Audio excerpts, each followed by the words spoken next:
Pemirsa Pura Penyusuan Pusah Penegil Dharma sandi megenah ring Desa Kubu Tambahan, Kecamatan Kubu Tambahan Buleleng, ngemargiang puncak piodalan nemonin Rahina Buddha Umanis Wuku Julungwangi tanggal 10 April. Dan upacara sampun kakawitin dawak 5 rahina sedurungnya ni.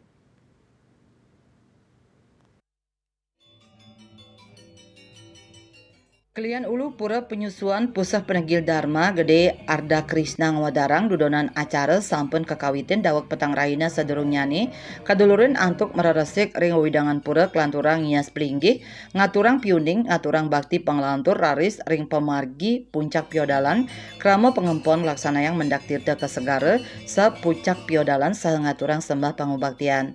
Ringgalah inucap taler kasolahang tari bali-balihan ring jabo pura saha sesolan pingit ring ceroan pura. Selalu prosesi mendakwir ke Ratu Bingit selalu ada tarian jojon yang disakralkan di sini.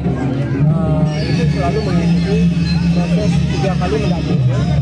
Prosesnya adalah di Puncak Tinggi, di Segare, dan nanti pada piodalan catur di Pangandaran. Pura penyusuan Pusat Penegil Dharma ngawit kabecikang dawak panguntat Maret kali tali 3 likur terpuput ring panguntat bulan Desember kali tali 3 likur sani lintang. Wangunan sani kabecikang inggih punika Candi Bentar, Wantilan, pengelukatan saha pelinggih sani sampun rusak, saha taler ngewangun kenah parkir. Raris ring sisi Kajapura taler pacang kewangun kenah parkir. Yasri Yuli, Bali TV.